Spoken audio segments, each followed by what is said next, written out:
Welcome to the Hunt Sessions, a podcast series brought to you by the Bowhunter Podcast and the Hunt YouTube series, where we talk everything hunting.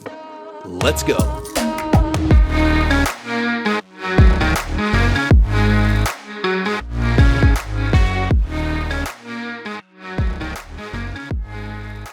What's up, guys? Welcome to the Hunt.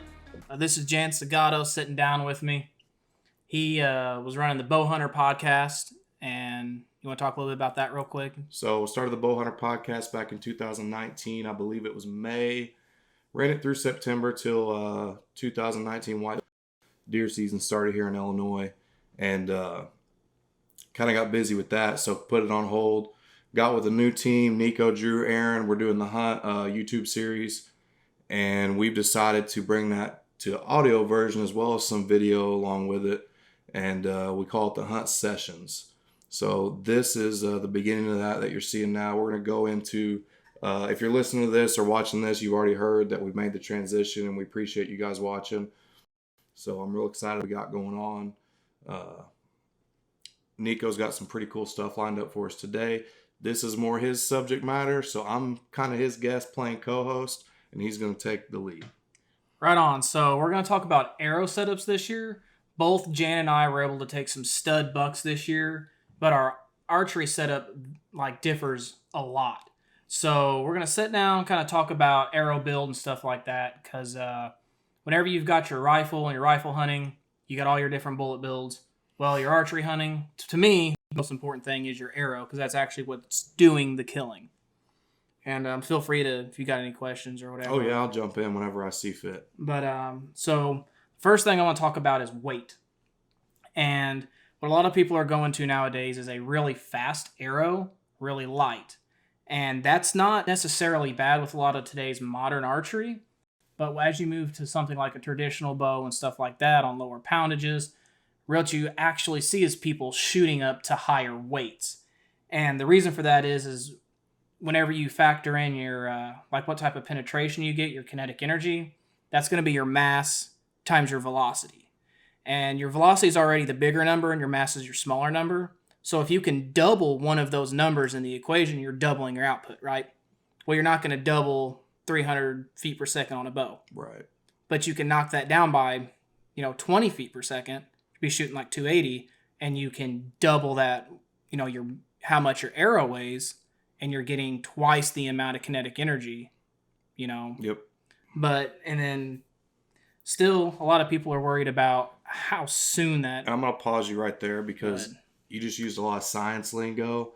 And for those that kind of want it in layman's terms like me, Nikko took a doe this past season, and it looked like it got hit by a truck. So that's basically what he's saying. You put the weight in these arrows and use them coming with it out of the bow, and you're creating enough mass just to smack a deer or whatever it is you're hunting. And the penetration is gonna be there, but that impact is just something incredible to watch. So like I said, he shot a doe, and if you've seen that video, it basically looks like by a truck. So but I'm shooting like a 560 grain arrow. It is on a little bit heavier side. I'm shooting RPM 360. So it already started off with a higher IBO speed. You're never going to get true IBO speed. It would take a streak of grease lightning to get your bow to shoot whatever the factory put on that number. Right, the rating, yeah. But so I was already kind of starting at the top. But shooting a lighter, faster arrow is still completely acceptable on game like whitetail and lower. But when you start moving up into things a little bit bigger than whitetail, especially if you're going to shoot a mechanical, you're going to want to have a little bit more mass to carry that kinetic energy over to actually killing the animal. Because it's all about penetration in the end. Right. So I know you've got some different things broke down here on each part of the arrow and each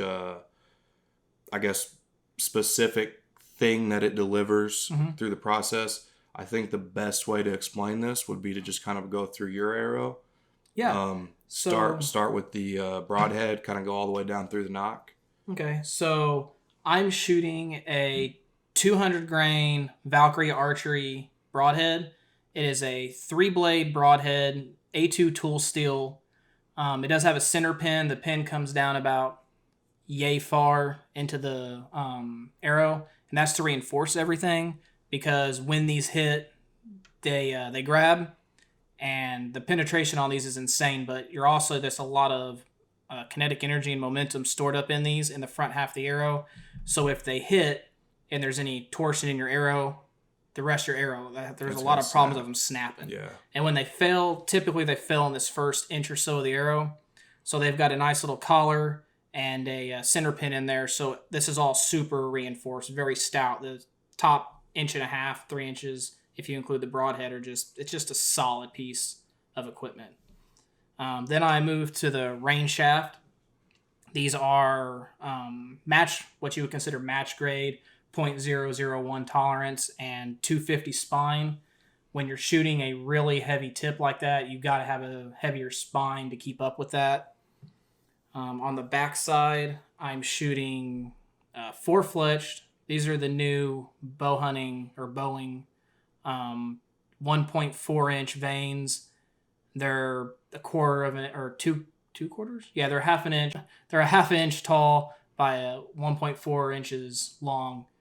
Really, really quiet, and we'll talk more about that. And then I'm also shooting a reflective wrap, just a general reflective wrap. So I can't afford to shoot the Light-Inox that go to fit these shafts. So I'm shooting a reflective wrap, which pretty much does the same. Yep. And your knock? Oh, that's just the standard G knock that comes on them. Gotcha. It's just a standard knock. So for me, I am actually shooting a Dirt Nap Gear broadhead. I don't know if you've heard of the company. I actually kind of discovered them on Instagram. Had some guys that I've had on the podcast before, and then the communities that I started to get into swearing by these. In the past, I shot a mechanical broadhead. I had my fair share of successes and failures with mechanicals. I had believed a few times that they didn't open or different reasons. And I never did find those deer to be able to determine exactly what happened. But 2019 season, I decided I was going to go with a fixed head. I'm not carrying the same mass and weight that Nikko's carrying. This is just your standard 100 grain broadhead. And it's got a 1 inch cut with some, I believe, 1/2 inch bleeders. Moving on down to the arrow shaft, I'm going with the Carbon Express Maxima Hunter. Previously, I was shooting the Hunter Express Maxima Reds. Great arrow. I was having trouble finding them locally. Went with the Hunter. It's basically the same arrow, not many differences. It has a dual spine with the weight forward. So if I understand correctly, it's a little bit stiffer in the front, a lot more rigid. Weight's in the front of the arrow, and then it kind of tapers off as far as weight goes in the back. Got some custom wraps on here, bow hunter wraps. Be changing those up to the hunt session wraps here before too long. Yeah, boy. When I build my next set of arrows. Got the blazer vanes, your typical 2 inch blazer vanes. I swear by them. I'm going with the 3 vane setup here. I did build my own arrows this past year for the first time, so I went with a 3-degree helical on my setup with my jig. So, and I'll be honest with you, I think I got the Luminoc knocks. Great knock. If you're like me and forget to shut them off, then the battery goes dead and they're pretty much useless, but it's still a great knock. So that's my arrow setup. That's his. Like he said in the beginning of the podcast episode, we both were able to get on some pretty decent deer this year. 2 totally different setups, and that's kind of why we're doing this video or an audio episode, is just to show you guys that there's not one way. You know, he has his ways of doing things. I have my ways of doing things, and he's learned through his experiences and resources and people that have influenced his hunting. Same with me. Clearly, the way he describes his arrows and I describe mine are a lot different too, because of the way we research these things. You know, I'm a big review guy. You know, I'm going to go off of what the community says about different products and gear. And then beyond that, I'll start digging into the stats and numbers on them. But so far, last year shooting this setup here, I was 4 for 4, and I had a couple not so great shots. So we can kind of jump back into what he has scheduled. I just want to kind of go with showing you the exact setups we were shooting, just to show the differences, and they're pretty extreme, to be honest with you. He's got a very slim, heavy front end arrow, and I've got kind of a more balanced mainstream setup, if you will, and it's pretty custom for me. I don't think anybody's shooting this exact setup. So go ahead. But yeah, so whenever you're making or picking your arrows, the first thing you're going to look at is going to be your shaft. Okay, and there's a bunch of shafts to choose from. So if you're just getting into it, don't get overwhelmed. You've got micro shafts of a couple different sizes, from things like the Rain that I'm shooting to the Easton injections and all of those, all the way up to, if you can still find them, the old school aluminum ones, which is like shooting a stinking telephone pole. I think those are mostly used in like competitive shooting at this point. Yeah, they use the bigger ones. See, when you're shooting competitive, you want that bigger arrow. So if you're kind of off, they count it by if the line is broke. Right. So you get you a little bit, you can get a little closer when you're shooting. And there's not as many environmental factors that we deal with up, exactly. in deer woods. So with your smaller shaft, you're getting less drag because there's less surface area. You're also going to get higher penetration because there's less drag going through the animal. And in the past, you were looking at smaller shafts were typically really weak spined because you could only fit so much material in there. But carbon has changed so much over the years that you can actually get these micro 0.166 inner diameter arrows at 250 spine, which is really stiff. That's pushing it to the top of the stiffness chart, and that's what I'm shooting. Right. So at this point, it's a matter of preference. What do you feel comfortable with shooting? What do you like? As far as spine and that goes, you're going to want to look into what your point weight is going to be, and then what you're planning on doing to the back of the arrow, because that's going to affect what's going on with your spine. I do want to jump right in here, and we're kind of trying to make this series for everybody from very beginner, never really picked up a bow before, or any hunting, all the way to the advanced. Somebody that maybe just want to change it up a little.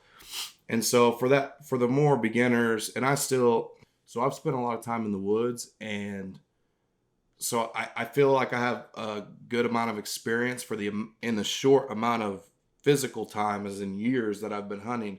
I've hunted a lot. So I feel pretty comfortable and confident in the skills that I've developed. But I still feel on the technical stuff, like what we're talking about today, kind of as a beginner. And so one thing I would suggest anybody do, especially here at the beginning, is go look at these websites, and whether if you're shopping that way or if you're in a bow shop or whatever, archery shop, go check out the specs, because a lot of times you'll be able to rate it off of your bow speed, your draw length, and then it's going to kind of give you an area what spine you should be shooting. And that's where you want to start. And then you're going to get into like more technical, where Nikko's going with it. And once you start adding these different components onto that shaft, you may need to adjust that a little bit. But if you're going to shoot a 100 grain broadhead and get a pre-fletched arrow with a standard nock, you're going to want to stay right in there. If you're going to start adding so like FOP, FOC, front and center, you can't say that is like taboo. When you start throwing a lot of weight and heavy broadheads and that on the front of your arrow, it weakens your spine. So if you're, let's say you're shooting a 350 spine, you throw a 250 grain head on there, you're going to be shooting kind of more like a 400 spine. Right. Because when that bowstring's pushing against that arrow, inertia says that broadhead wants to hold that arrow still. Right. So because that's a lot more, it takes that much more force to get exactly. So whenever that broadhead doesn't want to move, and then you have your string pushing it, what happens is that bows that arrow more than what it's rated for, because they're all rated on the 100 grain broadhead on the front. Or actually, they're rated with just bending, with nothing on the front. Right. But 100 grains isn't much. Right. When you start doubling or even tripling that load, you're weakening that spine. Yep, because this is, believe it or not, these are extremely technical pieces of equipment. These are down to the grain and the specs on these things are so minute that you triple the weight of a broadhead, and it's going to make a big difference. Oh yeah, you're going to slow down. You're going to get a crazy amount of penetration too, and it's as much as you want to make of it. You can go out and buy pre-fletched, pre-cut arrows, put a broadhead on it, practice Like, you don't want to just go out and willy-nilly fling arrows. But time out, that's the number one thing I want to say right now. Yeah. Regardless of how advanced you want to get into your arrow building, it's all about the shooter. You've got to practice, guys. You got to get out there. You got to put boots on ground. You got to put arrows down range. I mean, that's what it is. Nikko and I, the first time we actually spent time together as a team, and it's funny, we didn't even know we were a team yet, is we went to a 3D range and we shot for about 3 hours on 30 targets. And that video is like, it's range day. I think it's one of our first videos. Yep. So go check it out. It's pretty sweet. Yeah, and that video was actually filmed incidentally and not even really knowing what we were getting ourselves into. So it's kind of funny how that came about. But, that's what last summer I think I practiced the most I've ever practiced since I started hunting. And it showed. I mean, you fast forward to the season and I got the job done. And I'm not sitting here bragging, but I'm saying that just looking at it what it is, that practice, when it paid off, and especially in November when I shot my buck, man, I was thrilled. And I'm being hard on myself. It was a liver shot, so I want to call it a bad shot. But it could have been so much worse because I don't want to talk about this. I'm kind of ashamed of it. But my 2018 season was terrible.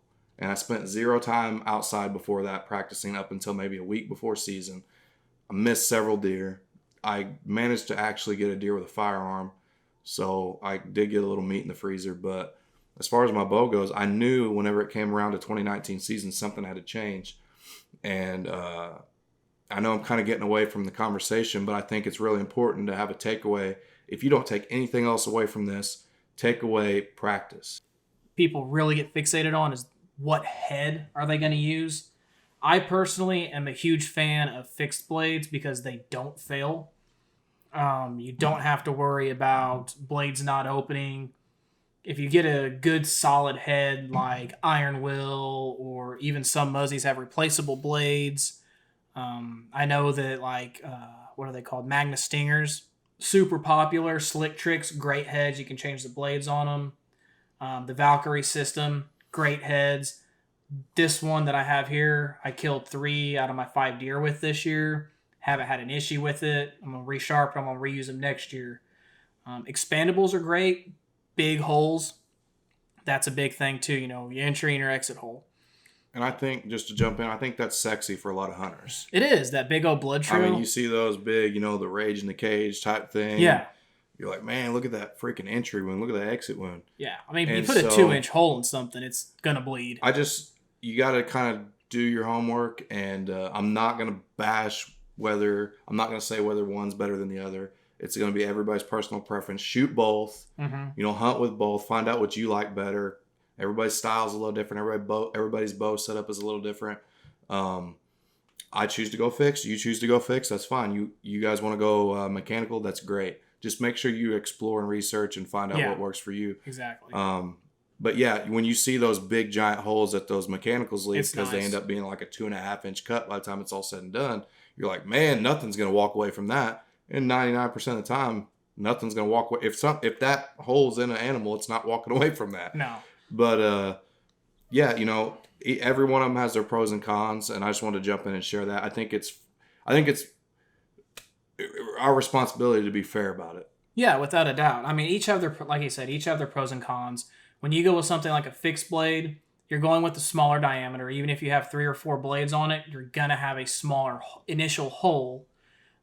So you're going to have a little bit smaller blood trails. The upside to that is you're going to usually, 9 out of 10 times, you're going to have a lot better penetration.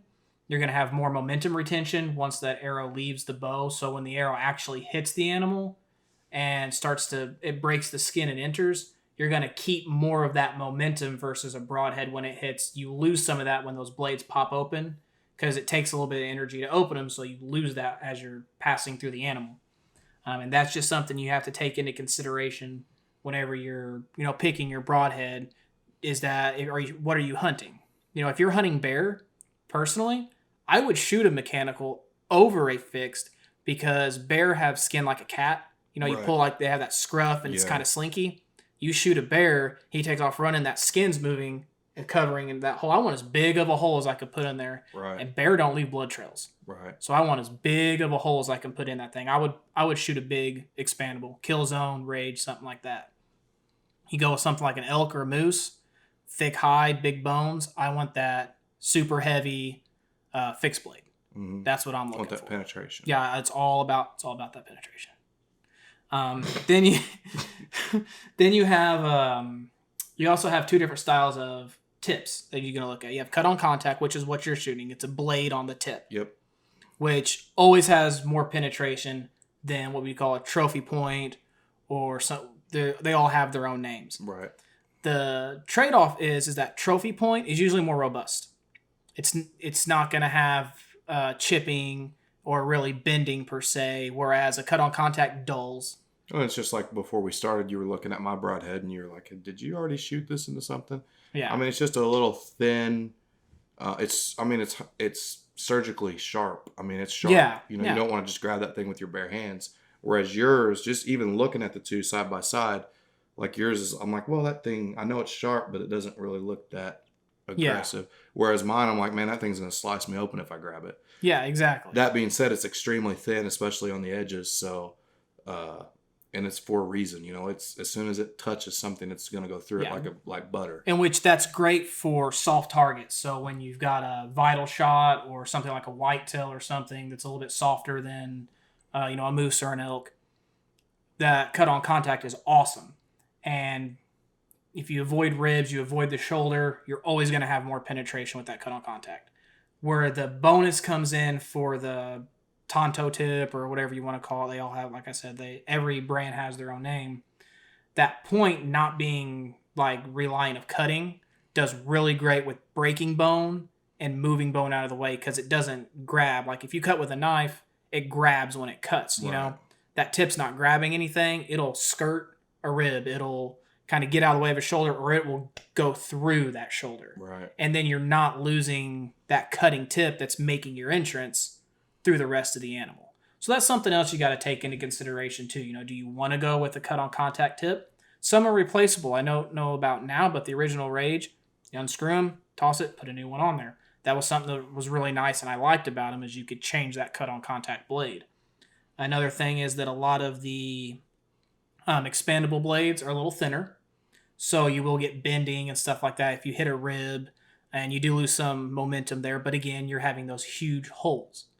So it's a trade-off. You just got to look into what you're wanting out of your setup, what you're hunting. And the industry is aware of this because I'm over the last decade, let's say, and I'm not sure exact amount of years, but you'll start to see these hybrid broadheads come out. Yeah.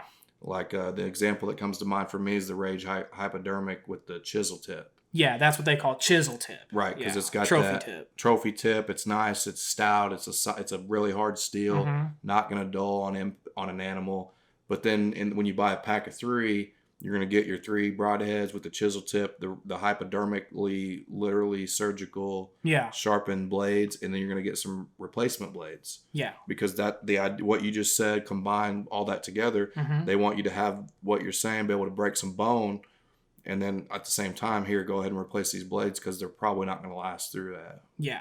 And that's where, that is one pro of the Valkyrie system that I'm shooting is, we can hopefully insert the clip here, but I had a 55-yard shot on a doe, and because of the angle, I had to shoot kind of frontal, and it hits front shoulder, but it breaks 2 ribs and like cuts the offside shoulder on the way out on the back. And I mean, she drops like a sack of potatoes. Yeah. But again, not a real big hole. Right. Next thing, a lot of people don't really pay a whole lot of attention to, which I mean they are now that archery is becoming more and more prevalent, but there's your fletchings. Yep. That's real important. Really, it's for steering your arrow, keeping it from catching too much wind, and one bonus to having like a heavier front of center, like your tip being heavier, is that you don't have to have as much fletching on the back, because instead of the arrow itself being the whole mass that's moving, that tip is pulling, like it's pulling the arrow. So really you're just using those fletchings as a rudder. You don't need them for correcting. Right. And not only for the rudder, but depending on how you have your set up like me, I chose to go with a pretty heavy helical because I want a lot more spin. Mm-hmm. And I'm no scientist, I'm no arrow expert, but I know that things when they spiral, they tend to be in Yeah, it stabilizes them, and they tend to be like laser-like, for lack of a better word. I mean, you look at I'm going to go way off kilter here.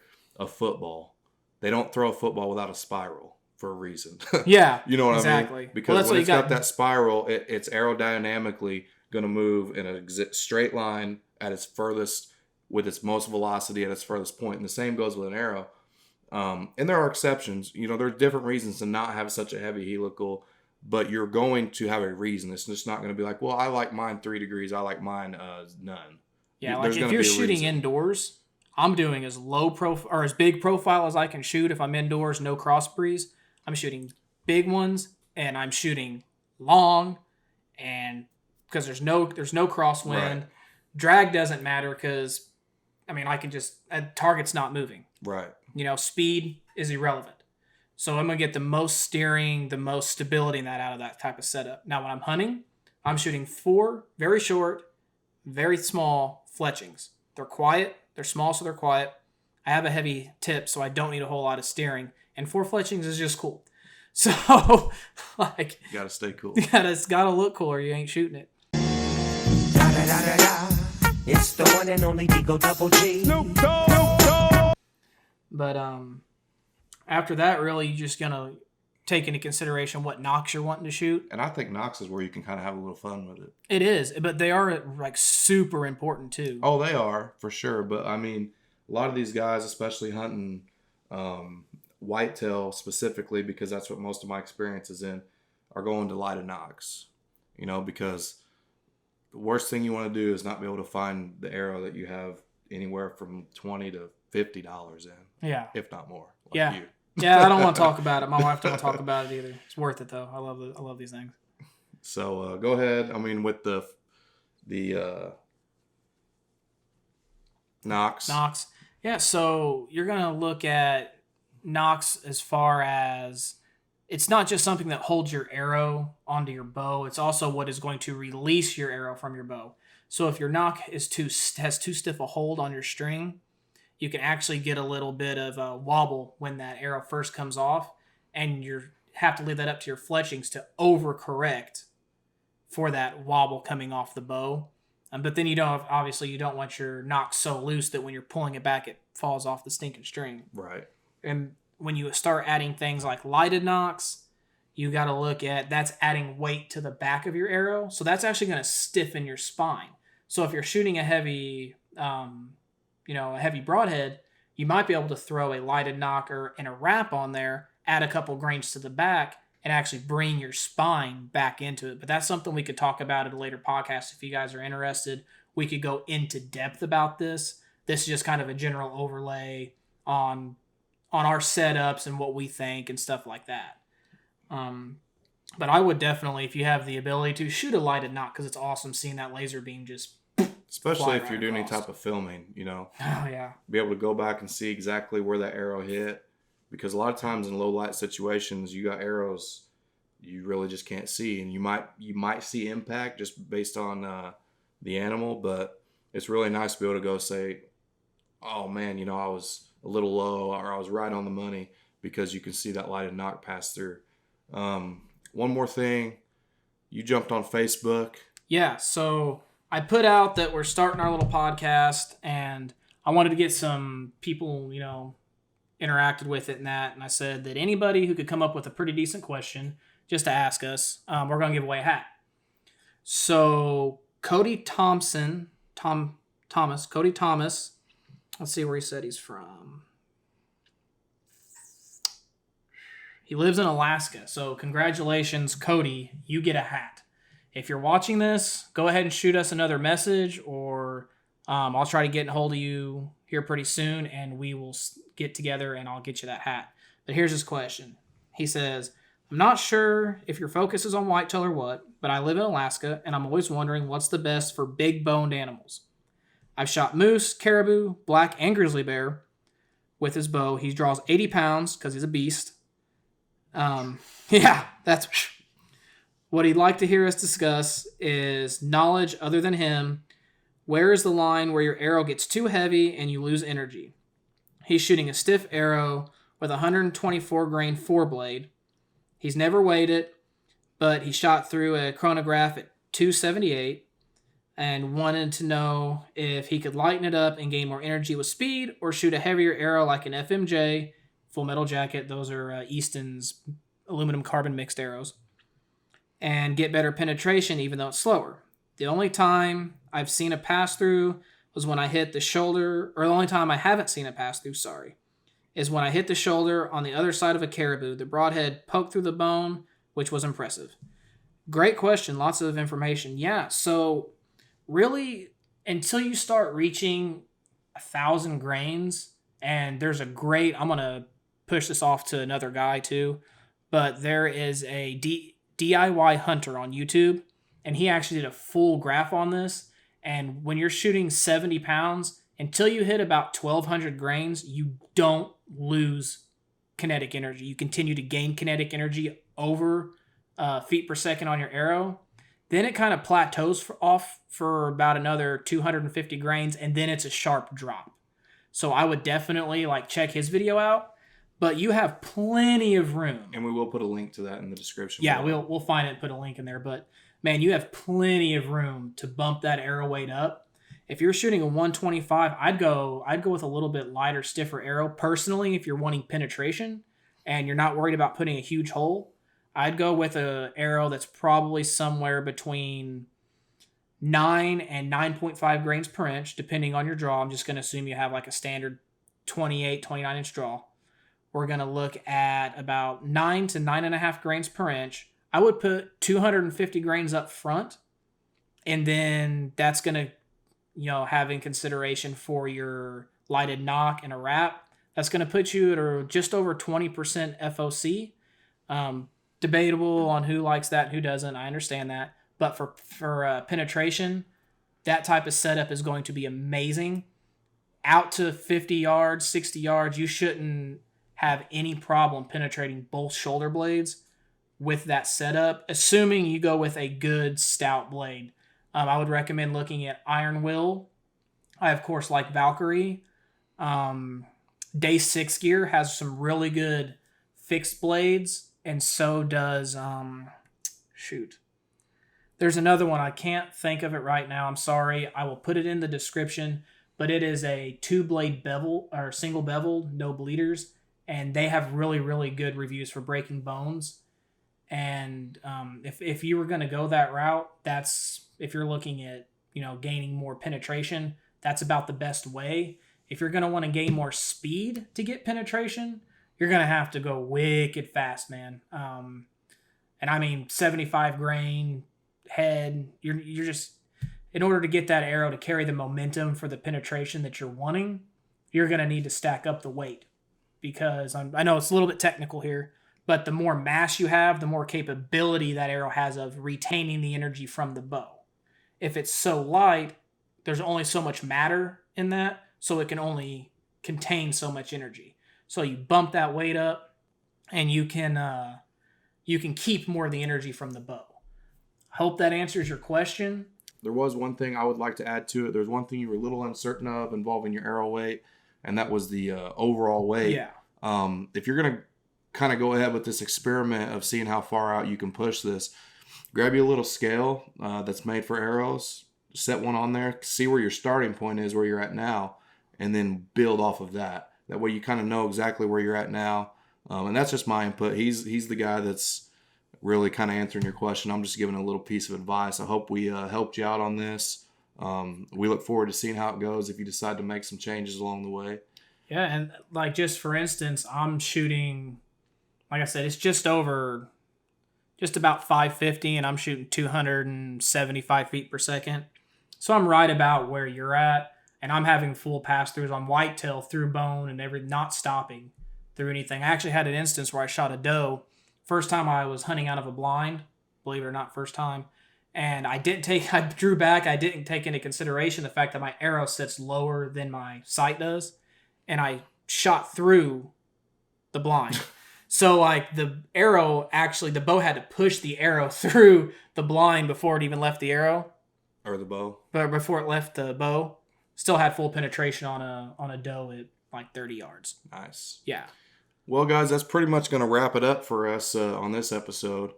If you guys got any questions, you guys got something you'd like to see us cover, Nico's going to have different guests on. I'm going to have different guests on. Possibly Drew, possibly Aaron. We're just going to kind of see where it goes. You're going to see just an assortment of all kinds of things from, I just laid down a spring turkey episode with the guy yesterday. We're doing this today. We're just going to kind of try to keep this rolling, roll it through the summer, get ready for this upcoming deer season, because I think that's where most of our passion is. We are going to try to chase a little spring turkey here in the next couple weeks and see what we can come up with video-wise. But we really appreciate you guys watching our videos and listening to the podcast. Like, these things are going to be all over YouTube, Apple Podcasts, Spotify, Google, you name it. You'll probably be able to find it there. So give us a follow, give us a like, ask questions. We love engaging with you guys. This is why we do this. You know, we're not making any money off of this. This is just what we love to do and bring content, and it kind of fuels our fire for the outdoors. You got anything? No, if you guys haven't yet, make sure to hit that subscribe button, like this video so that we know that you are out there, and hit the bell, because that tells YouTube that you guys actually care what we have to say, and it'll start bringing that up in the recommendeds for other people that are like-minded. That'll really help us out a lot. Yep. So if he doesn't have anything else, I think that wraps it up. Thanks for joining us. Right on.